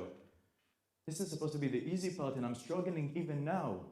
So what is even the point for me to live beyond that? And in that night, on LSD, I really thought about ending my own life. Because I thought to myself, what is even the point if I'm struggling even now when it's easy? How am I gonna handle it when it's hard? The voices came so loud that night that in order to sleep that night, I asked my two best friends to sleep at that night with me in the tent so I can make sure that I can fall asleep, because I didn't know what I'm gonna do to myself. But then the sun came up. The nightmare was over, but the lesson still stayed. I realized that there's no more running, Guy. There's no more running, no more hiding, no more escaping myself. I need right now to do something to raise my self-esteem, because it's so low that I have to do it for myself in order for me to live the life beyond that. So I decided that I want to do a challenge. I want to do something that I always told myself that I can't do, and go right now to prove to myself that I can. And this is when my dad's voice came to me. Because just a few months before that night in Greece, my dad and I and my two brothers walked the first week of the Camino de Santiago together, and I hated it. I hated every single moment. I hated the sweat, I hated the wait, the walking, getting up early in the morning, just hated it. And I was struggling then, just like I was struggling in the army years before. And when I told my dad that I'm gonna go traveling in Europe for the summer, he told me, kind of like half kidding, maybe you should go to that small village where we ended that week and walk the rest by yourself. And I told him, Dad, there's no chance. There's no chance I can do it by myself. It's way too hard, it's way too long, I'm just gonna fail. And that little memory came into my mind that morning in Greece, after one of the worst nights in my life. And I told myself, this is my challenge. This is my way to prove to myself that I can really do something if I really believe in it. I'm gonna go right now to Spain. I'm gonna go to that exact village where we stopped, and I'm gonna do the whole thing by myself. And then, on the 23rd birthday of mine, 14th of September 2018, I did fly to Spain. And I went to that exact village. And for 37 consecutive days, I walked through the rain, through the sweat, through the sun, through the heat, until I got to Santiago de Compostela. I got to the end of the journey.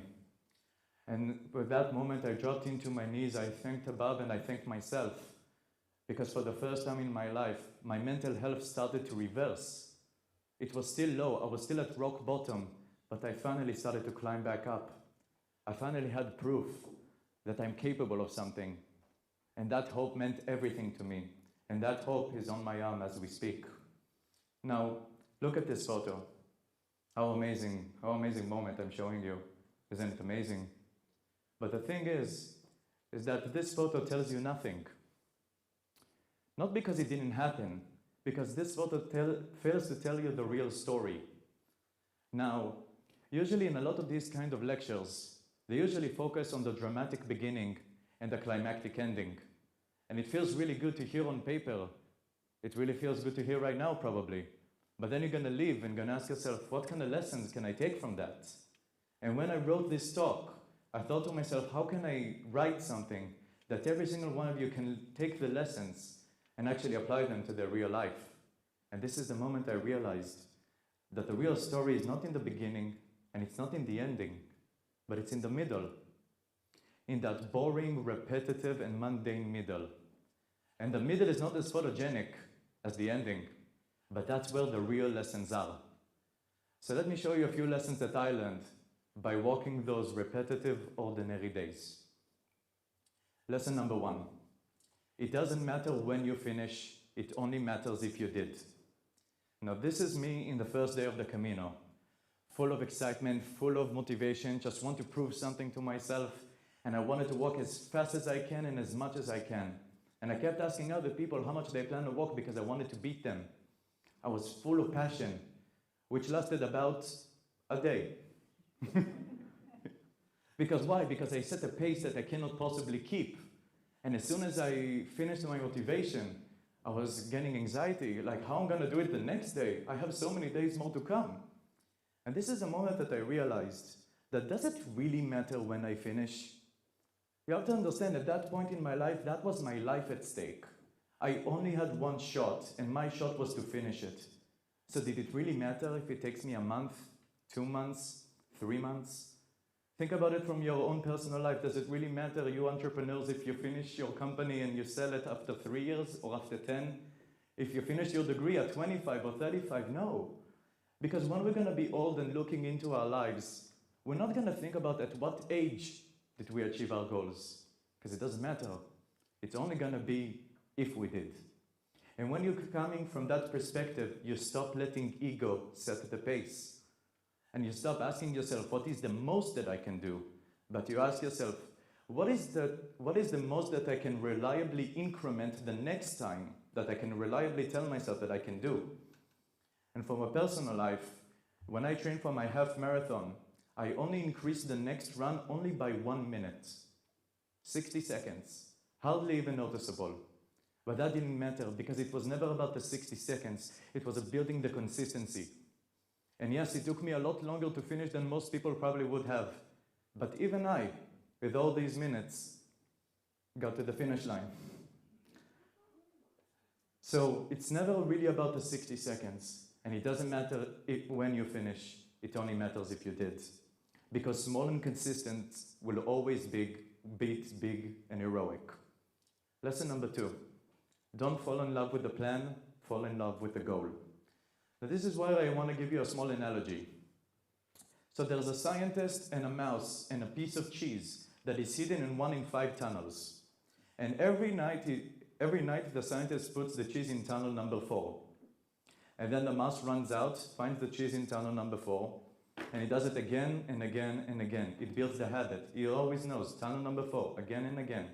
And then one day, as you can see in that photo, the scientist moved the cheese from tunnel number 4 to tunnel number 2. The mouse runs to tunnel number 4, and it's confused. The cheese is not there. But it can smell it. It knows it's there. It goes up and down. It's getting insane. But then at some point, the mouse calms down, and it understands that the cheese is not there. And it goes outside, looks, and finds it in tunnel number 2. Because as you can imagine, the cheese is what's important to the mouse, right? This is what's important to us, that's the point. But us humans don't work in the exact same way. Because sometimes we as humans are getting so attached to the way we want to achieve our goals than the actual goal itself, that we sometimes would rather die in tunnel number 4 than accept that the cheese is not there and keep looking. And my tunnel number 4 was my guitar. My guitar was my closest companion in the Camino and also in the traveling before that. My guitar meant everything to me. And I always wanted to walk the Camino with my guitar, like writing songs along the way, get inspired, because that creative backpacker was my identity. But one thing I didn't know is that when you walk that many kilometers, every single kilogram can make or break your trip. And in my case, it nearly did. After a few short days with the guitar on my back, my foot was covered with all these blisters, these cuts, this agonizing pain, that I realized that if I really want to finish the Camino, if I really want to achieve my goal, I have to accept that I cannot walk it with the guitar. And I had to let it go. And you have to understand, it might not seem like much, but that guitar to me back then was my identity. But when I let it go, I didn't feel any sadness. I felt relief. I felt relief because finally my priorities were back on track. I finally focused on the cheese rather than the tunnel. Again, I fell in love with the goal itself and not with the way I'm gonna go there.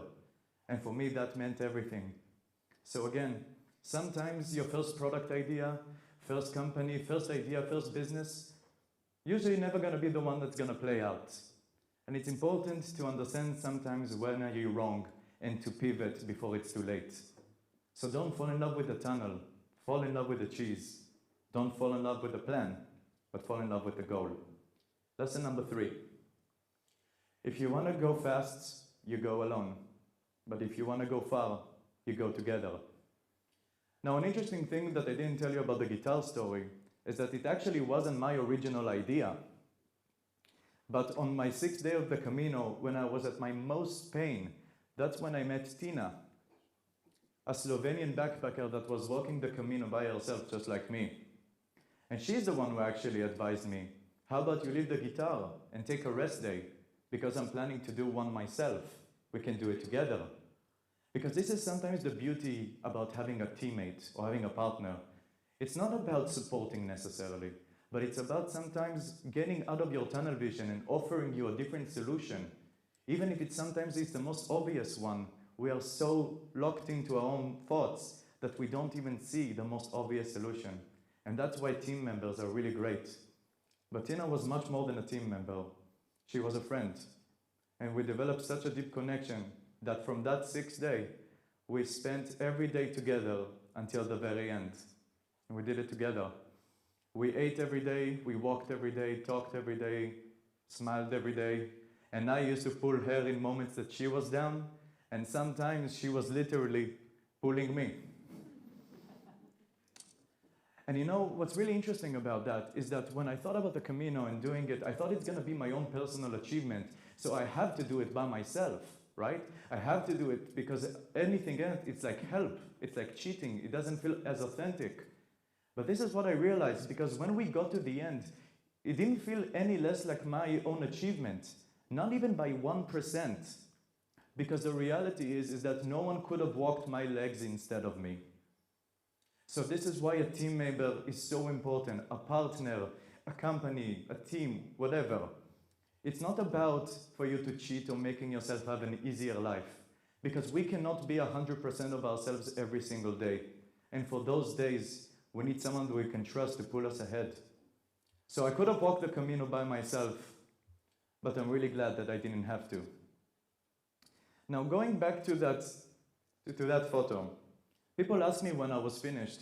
They told me, Guy, how did it feel to be at the end? That photo in the cathedral, looking up in the sky. How did it feel, those 800 kilometers? But the reality is that when someone asked me that question, I wasn't really thinking about this photo. I wasn't really thinking about it even 8 years ago. I was thinking about a Tuesday. I was thinking about eating a stale sandwich on the side of the road, about walking a field that looks exactly like the day before, about washing my socks in the sink, or making Tina laugh from a joke I don't even remember saying.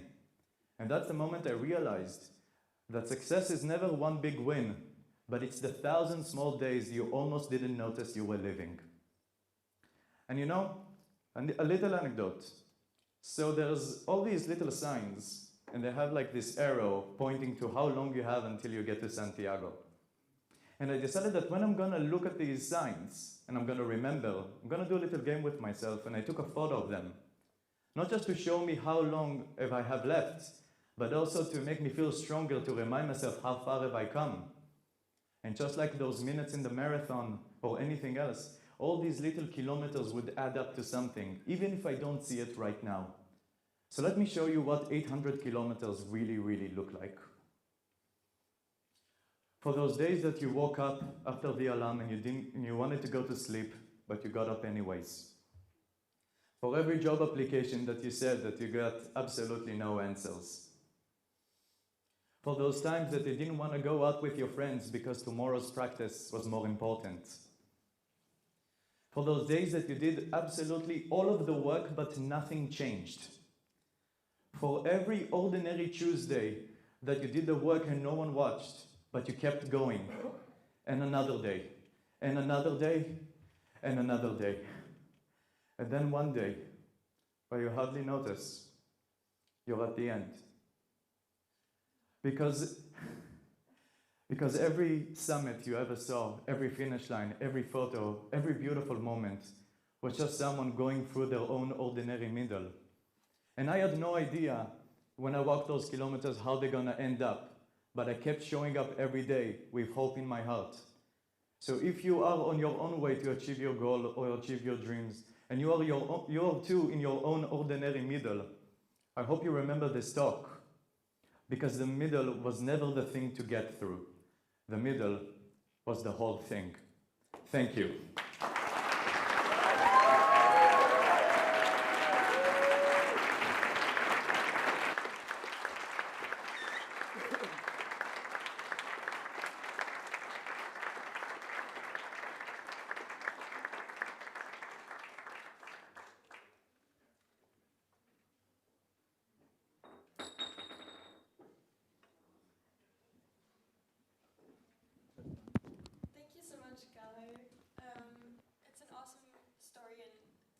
Crazy that you did that, and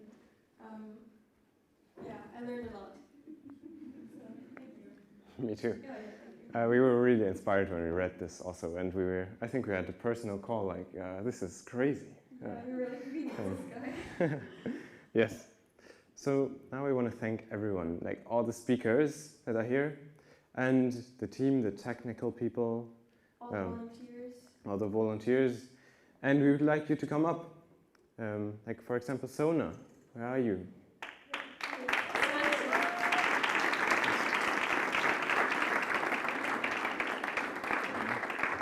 And the others.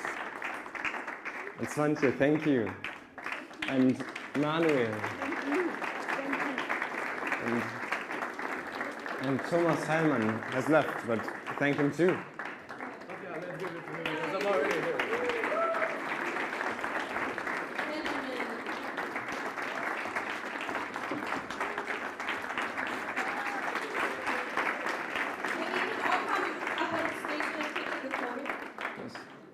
And one special person too. that really helped us, and that was not mentioned earlier, who is Rokas. Please give an applause to Rokas.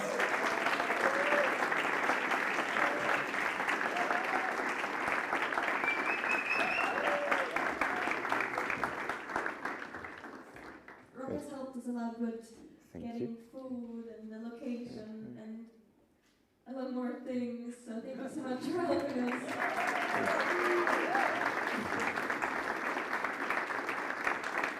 Well, we do have some more flowers. Where are the other speakers? Have they left? Oh, well, then there you go, Peter. Thank you very much for supporting.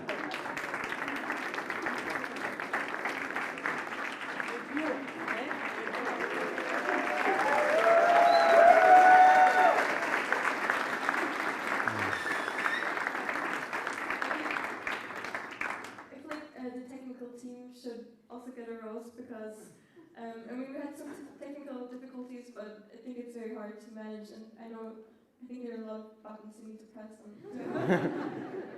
So if Julian wants to come up. Julian.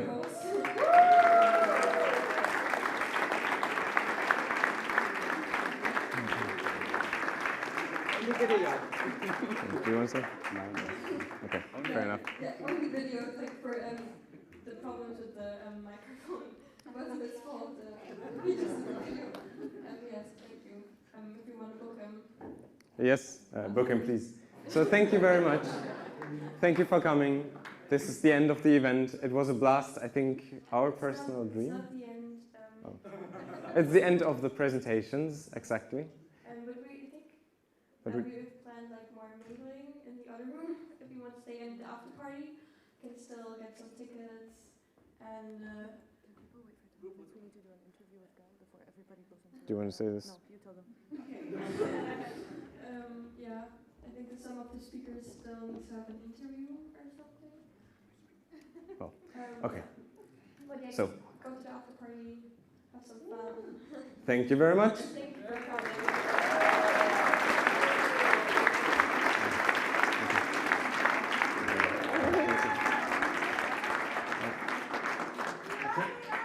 I think everyone feels it, but it just needs to be said as well that for the last time, could you give a big round of applause for the two organizers?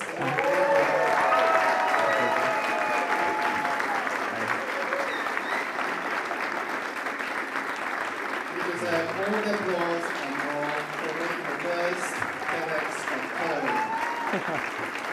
Okay. Thank you.